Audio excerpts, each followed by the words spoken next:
Hello, ducklings. Bit of a change of scene again today because the dog needed to go for a walk and she was bullying me about it very loudly. So here we are at the dog park. Yeah, this is just honestly her favorite time of day. This is just another raw vlog. It's a raw vlog and ramble, if you will.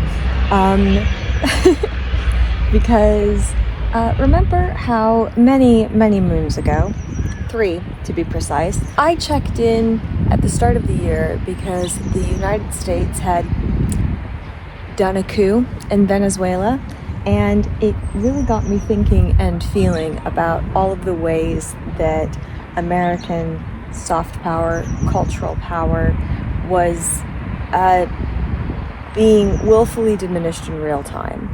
And the thesis of that video was that even if you're not on the front lines of experiencing this, the fallout in that change of power dynamics, if you're an American, was and is going to affect you at some point. That it would show up largely in your entertainment and media, you know, the space that I talk about the most. The cultural soft power would start to diminish, but that diminishment would have material manifestations that was going to begin to manifest for more and more Americans more and more frequently. That it would be financial, that it would be practical, that goods and services and media and culture and money and material conditions would become more expensive, less available, less good overall for Americans, and that it would happen eventually. That was my take 3 months ago, and even I, committed and inveterate hater than I am, did not realize how quickly it could manifest if, you know, the dumbest people alive were in positions of power over us and started another land war, oil war, whatever war in the Middle East. 1,000-yard stares in millennial. I mean, the long-running joke here, and in, you know, all my content is that I love to be right, and I do love to be right, but that doesn't mean that I'm always happy about it. Even I didn't think that things like oil shocks would hit until a little bit further down the pike than we are, but here we are, and yeah, it's shaping up to be one hell of a summer, isn't it? There she goes. She's so happy. Anyway, this latest shift has really got me thinking again about American culture, hi Tizzy, and American power and American cultural tendencies in new and frightening ways. And I think that's because simultaneous to all of this happening, I read a USA Today article that made me mad. Now, cards on the table, this article is satire. It's facetious. But it's indicative of that little thing, that phenomenon that I've been joking about on social media and have talked about tracking in real time, the vibe shift. I think I have identified another aspect of this vibe shift because of this article. This article jokingly states, wow, we elected a terrible person to do one of the most important jobs in the world, and who could have fathomed that he would be doing such a shit job at it? The joke being, of course, is that lots of people could fathom that this was going to happen and predicted it was going to happen, and have been screaming about the consequences of it happening for over a decade now. And yet, for all that this is a piece of satire, a piece of media designed to be humorous isn't even the right word, like ironic, I think that it got me really kind of worked up and thinking really hard, because I've seen more serious versions of this take on the rise. In traditionally conservative publications, there are, opinion pieces and takes about, maybe we shouldn't have gone to war with Iran for flimsy reasons. Maybe this has gone a little too far. Maybe this isn't working out the way that we thought that it was going to. Maybe we weren't quite right about this one. Again, objectively hilarious. But it's not confined, to conservative media. There's a lot of these more like satirical, facetious, irony-pilled takes of, whom could have guessed that this was coming? When of course the joke is that a lot of people could have and did. Honestly, even the most humorous of these do nothing for me anymore, because I'm not here for comedy. It's not funny. The circumstances that we're in are not funny to anyone with a functioning brain, and I don't want irony-pilled, biting social commentary.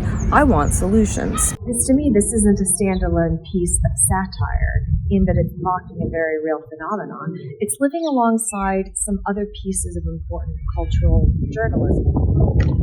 One of which was a piece in, I think, New York Magazine, which details the women leaving the MAGA movement because they're realizing that a lot of the worst people in the movement meant it.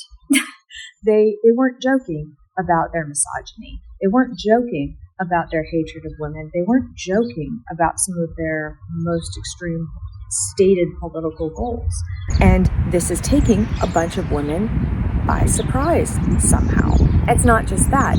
Another piece of important cultural media that has hit in recent days and probably deserves its own video in its own right is Louis Theroux's documentary on the manosphere, exposing it for the just kind of pathetic, cringy grift that it is and that it has always been, but frankly, bringing awareness of it as a media industry and a movement to new audiences, which is good.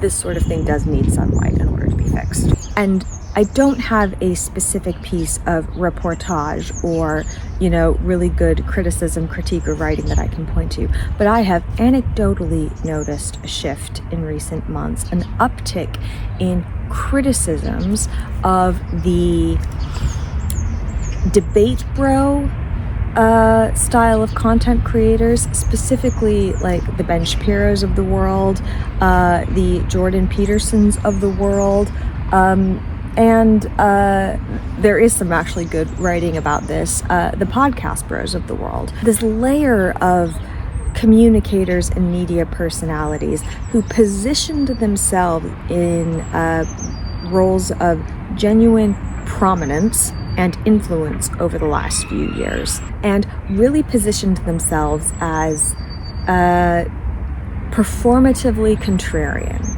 If there is kind of an emotional through line through all of these phenomenon that I have drawn, whether it's, women sucking up and performing for the MAGA gays, whether it's the manosphere types, hi Tizzy, who are, performatively flexing for other men, whether it is the performative intellectuals, positioning themselves as the antidote to, or at least a credible alternative to, actual expertise and academia. There is a kind of performative contrarianism that has overtaken everything in American intellectual and public life over the last couple of decades. But when I say the vibe is shifting, whether it's, the Thoreau documentary exposing a grift, or whether it's MAGA women coming to some kind of realization that they should have had years ago, or whether it's we, the discoursing public, starting to realize that a lot of the podcast dudes and debate bros are just cringe, the vibe is shifting. And performative contrarianism is number one, it's not cool anymore, thank God. But also, I think finally people are waking up to the fact that it's just intellectual arson. Why do I think performative contrarianism is kind of at the root of this? Well, performative contrarianism it's not a uniquely American thing, but it is kind of a defining trait of us as Americans. And it has gotten to the point and scale that it's just a cancer on society. It's rotted us from the inside, and it's broken everything.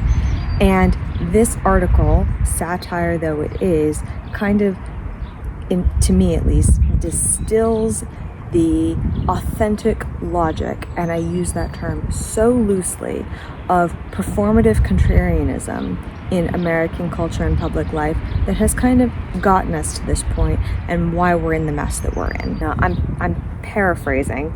I'll put the actual quote up on the screen at some point, but like this piece facetiously says, oh, it turns out that I do want governments to work and I do want them to do things. My bad. I'm sorry. I got that one wrong. And this enrages me because, as I said in my last cultural rant in January, Americans as a group, I don't believe truly understand how, on the whole, good we've had it, how stable our country has been, how insulated we have been from risk, and for the better part of the last century, how much we have shaped the world to benefit us. And yet, if you ask the average American, about the state of America, they will tell you that the country is falling apart, that everything is broken, that the government doesn't work, that, everybody in charge is corrupt and stupid, to which, kind of valid. But, they have this view of our nation state as broken, which, don't get me wrong, America in the words of Beyonce, America has a problem. America has many problems. America is fundamentally flawed in a lot of ways, but what it wasn't was non-functional. To call America a third world country, or whatever shameful, reductive, racist language or rhetorical device you want to use, was not true. That isn't to say that poverty doesn't exist or isn't real. Horribly, horribly impactful. But on the whole, as a group, as a collective, it's simply not true that America is or was a failed state. But it might be about to be. Tizzy, come here. Hey, Tizzy girl. Hello, Tizzy girl. There is a cultural pastime about Americans whining about America and stating that they believe that America is so fundamentally broken that the only thing to do in response is to burn the system to the ground. This mentality enrages me. This performative contrarianism that says, ooh, the system isn't perfect, therefore it must be fundamentally broken, therefore it must be torn to shreds and started over from first principles. And I think the reason that this mentality vexes me so much in Americans is because it is performative. It is usually said by some of the most privileged people in society, and it is put forward as a serious argument, a serious solution to serious problems, when it's not. It is libertarian in the stupidest way possible. It is the intellectual equivalent of taking your ball and going home. The idea that because something is damaged or broken, it therefore needs to be burned down is only true in some very, very dire circumstances, which frankly the United States has never qualified for. And two, if it actually required an actual revolution or reformation to bring to pass, America as a nation is far too comfortable and privileged to actually do the hard work of revolting or reforming anyway. It's performative. It's not real. It's not genuine. They don't mean it. They're just complaining at an industrial scale. But the problem is this complaining at an industrial scale has actually been believed by enough people. Enough people have bought into this whiny bullshit perspective that they're actually bringing it about in the stupidest way possible. Like, the fundamental flaw of American popular culture is to mistake inconvenience for catastrophic failure. It's the mentality of driving down a road, seeing that it's filled with potholes, and deciding that, oh, we should blow up the government because they can't, maintain the roads for us, when the solution is clearly to fix the fucking potholes. And the only conclusion I can really draw is that that's not a dramatic enough solution for enough people. We're a nation of showmen. We don't want the mundanity of having to fix potholes in order to make the road better. We would literally rather tear the road up and possibly break the local municipal government in the doing of it because, I don't know, it makes us feel good. This is the emotional logic, again, of toddlers, maybe hormonal teenagers at best. It is no way to run a functioning society. And yet America has nurtured an entire political class based around this notion of performative contrarian grievance that rejects expertise, that rejects solution engineering, that rejects genuine reformers or people trying to offer alternatives or solutions, that doesn't want to fix the problem. They just want to burn shit down. And we've elected people that think this way. Like, the jokes have been made, I'm not the first person to say it, but like, we've elected arsonists expecting them to fix things. What is wrong with us? Like, we're now standing around in, buildings increasingly on fire, the wreckage piling up around us, and people are starting to look around and go, oh goodness, this is a mess. Yeah, no shit, you elected an arsonist. What did you think was going to happen? I've never had tolerance for this as a legitimate solution for the problems that America faces. I've always thought Trump was an arsonist. I thought he rose to power on an arsonist's agenda, and he was enabled, thanks largely in part of the Tea Party movement that specifically came to power on the promise of dismantling the government, that he was empowered by other arsonists. But to have a bunch of people standing up, looking around and going, oh, things are materially worse than they used to be. Yeah, that's what you hired the guy to do. He's doing the job you told him you wanted him to do, and you're mad about it? Like, pick a struggle. Yes, we do want governments and institutions to actually do things, to actually solve problems, to actually tackle the issues that we face as a society. We do want governments and institutions to do shit and to function. It is extremely dumb of you to have ever, one, claimed, or two, allowed yourself to be convinced of otherwise. You're a baby. You have literally talked yourself or allowed yourself been talked into hating functional society. At best, you're a psychopath, and at worst, you're an idiot. And either way, here we all are in the wreckage with you. If you think this way, if you believe that we should burn it all down, congratulations. You have talked yourself into hating, if not outright sabotaging, functional human society. And you have thought of it as a virtue.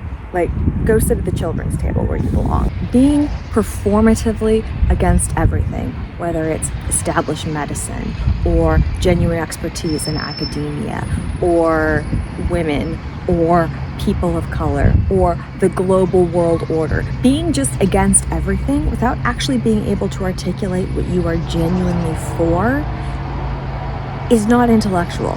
It's not brave. It's not intelligent. It's literally just childish. It's just juvenile thinking. And let's be blunt, when pressed, a lot of the people who are loudest about the things that they are performatively against, when you actually, interrogate them, when you force them to say what they're actually for, it turns out it's, racism, misogyny, because they are actual Nazis. Like, those who actually have the courage of their convictions are pretty fucking terrible. And those who don't are just performative grifters. Just absolutely everywhere, from our policy to our politics, to our economics, to our cultural influence, everywhere, we have empowered self-declared arsonists and then expected that they would build a better society.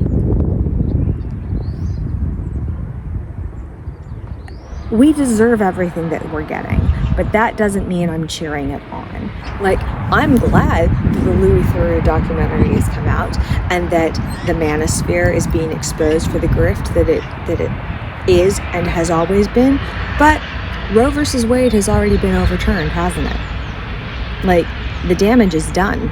The Supreme Court has been remade for a generation. I'm glad, New York Magazine article, that more women are, in the conservative movement, are side-eyeing MAGA and going, oh, wow, they actually mean some of the worst instances of misogyny. But you've already elected the Heritage Foundation into power, haven't you?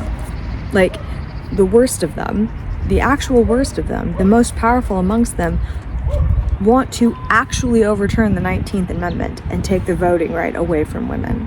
Like, will it happen? Probably not, but you have performed your contrary, counterculture to the point of your own political annihilation. Well done, you. I'm delighted that people like Jordan Peterson and Ben Shapiro are starting to be viewed not as particularly intellectually rigorous, but just loud and kind of cringe. Thank God this is finally happening. But a lot of people have already been put on the radicalization pipeline.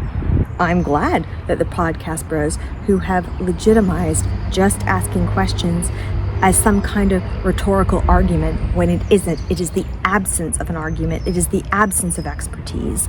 I'm glad that they're being seen as cringe. But the measles has already broken out, right?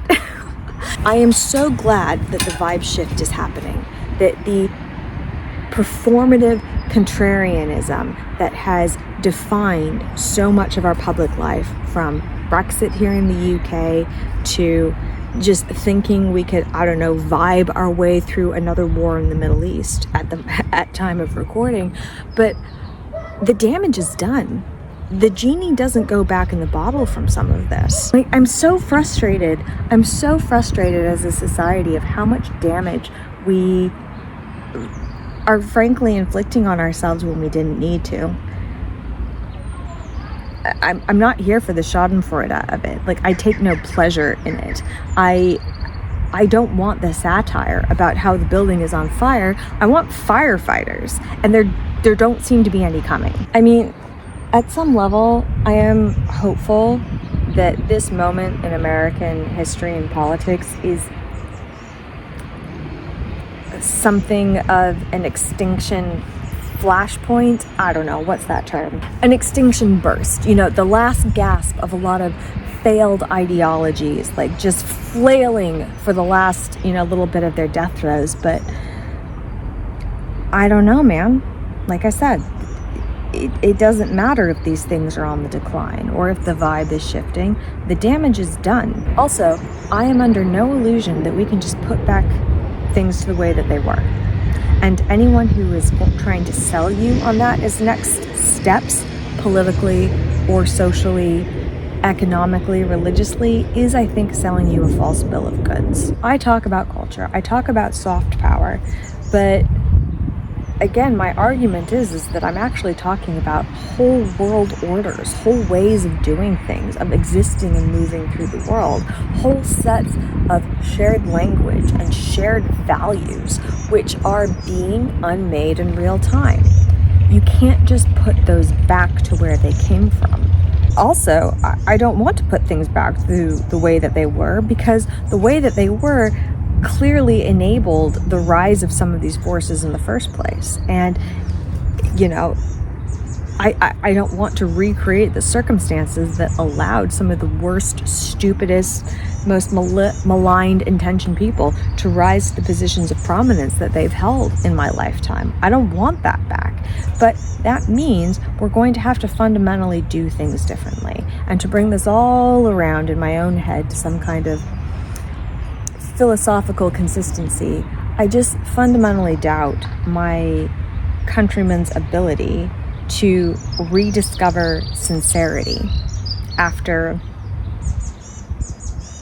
almost a century now of performative contrarianism, of talking ourselves into thinking that circumstances were worse than they were, only to manifest the very things we already thought were happening when they clearly weren't. Like, we argued with reality and we lost so hard that we're about to manifest the very false reality that we thought we had. Like, it's so dystopian. I'm almost impressed at us, to be perfectly honest. Like, the power of American delusion to manifest is truly unmatched. Whether it's people waking up 2 decades too late to the danger that they're putting themselves in by, you know, who they're aligning themselves with, or whether they are people who have no sense of their own identity so bad that they peaked in high school and, you know, thought that the Joker from Batman was an actual hero to be, you know, worshipped. Like, I'm so over the performative, burn it all down, contrarian mentality that has, you know, had my country in a chokehold for the majority of my adult life. Anyway, I don't have an intelligent way to wrap this up, except that I think that the rise of things like Project Hail Mary, being the cultural phenomenon that it's currently being, is happening in large part because we, the people, are starved for sincerity. I think that things like, you know, authentic romance having a resurgence in pop culture and media is because we, the people, are starved for sincerity of feeling. I think we, the populace, are kind of over performative contrarianism and, you know, performative irony and arsonists as heroes. You know, we're over mistaking edginess for bravery and, you know, edgelords for intellectuals. And that's a good thing. I'm glad it's happening. I'm just so fucking frustrated that, you know, we had to take the entire global order down with us in order to come to that realization when we could have just, you know, listened to women or read a book.